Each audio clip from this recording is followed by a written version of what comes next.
আসসালামু আলাইকুম। আশার মিনি কিচেনে সকল বন্ধুদের স্বাগত জানিয়ে শুরু করছি। আজকে আমি নিয়ে এসেছি বাঙালির প্রিয় একটা রেসিপি, নিরামিষ পটল পোস্তের রেসিপি, যেটা খেতেও অনেক মজার আর খুব অল্প উপকরণে ঝটপট করে রান্না করে নিতে পারবেন। নিরামিষ দিনে বা যে কোনো দিনে খুব সহজেই কিন্তু রান্না করে নিতে পারবেন। তো চলুন পটল পোস্তের রেসিপিটা দেখে নেওয়া যাক। পটল পোস্ত বানানোর জন্য দেখুন এখানে আমি 250 গ্রাম পটল নিয়েছি আর পটলগুলোকে খোসা ছাড়িয়ে এইভাবে করে 2 পিস করে কেটে নিয়েছি। একটা পটলকে আমি দুভাগ করে কেটে নিয়েছি, ভালোভাবে ধুয়ে পরিষ্কার করে নিয়েছি, একটা প্লেটের মধ্যে নিয়ে নিয়েছি।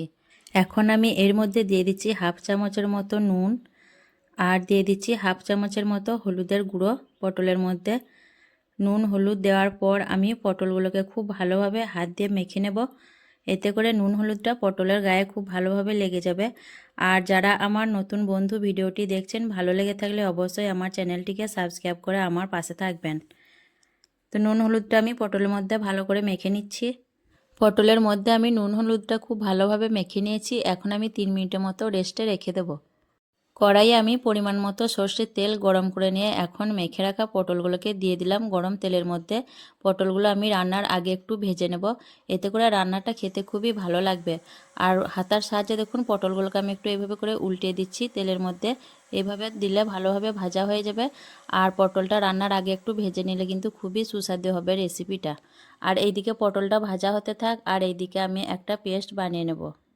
এখানে একটা বাটির মধ্যে নিয়ে নিচ্ছি চা চামচে 1 চামচ চার মগজদানা আর নিয়ে নিচ্ছি চা চামচে 3 চামচ পোস্ত দিয়ে এটা আমি শিলে বেটে নেব। আপনারা চাইলে কিন্তু পেস্ট বানিয়ে নিতে পারেন মিক্সিতে।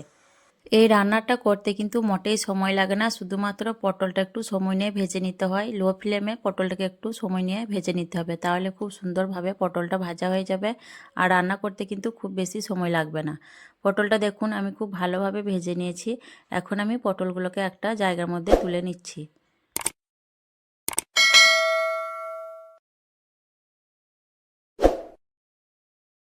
পটলগুলোকে দেখুন ঠিক এইভাবে করে আমি ভেজে নিয়েছি।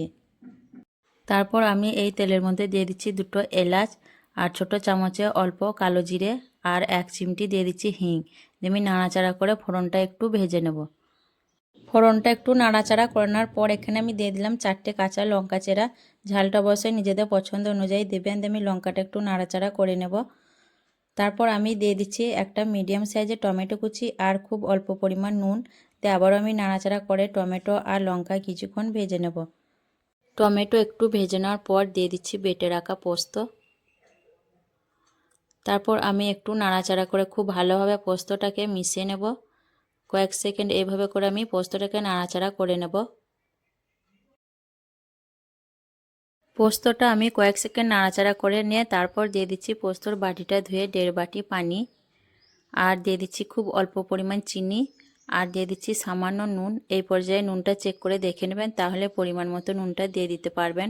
আমি নাড়াচাড়া করে খুব ভালোভাবে দেখুন মিশিয়ে নিচ্ছি। ঝোলটা ভালোভাবে নাড়াচাড়া করানোর পর দিয়ে দিলাম ভেজে রাখা পটলগুলো।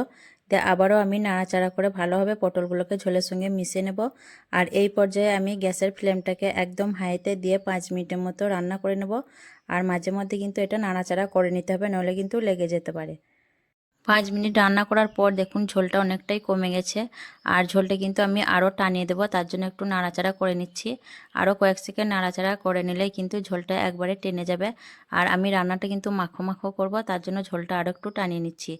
ঝোলটা টানানো হয়ে গেলে কিন্তু আমার রান্নাটা রেডি হয়ে যাবে। গ্যাসের চুলাটা অফ করে দিয়ে আমি দিয়ে দিচ্ছি 1 চামচ কাঁচা সর্ষের তেল, এতে করে ফ্লেভারটা খুব ভালো লাগবে পোস্তর মধ্যে। আর ঝোলটা দেখুন আমি গা মাখো মাখো রেখেছি, আপনারা চাইলে এর থেকে আরও শুকনো করে নিতে পারেন বা এর থেকে আরও ঝোলও রাখতে পারেন। এখন আমি পরিবেশন করে নিচ্ছি। তো আজকের এই নিরামিষ পটল পোস্ত রেসিপি কেমন লেগেছে অবশ্যই কমেন্টে জানাবেন। ভালো লাগলে লাইক করবেন, শেয়ার করবেন আর আমার চ্যানেলটিকে সাবস্ক্রাইব করে আমার পাশে থাকবেন। আসবো আবারও অন্য কোনো রেসিপি নিয়ে। সকলে ভালো থাকবেন, সুস্থ থাকবেন। আল্লাহ হাফেজ।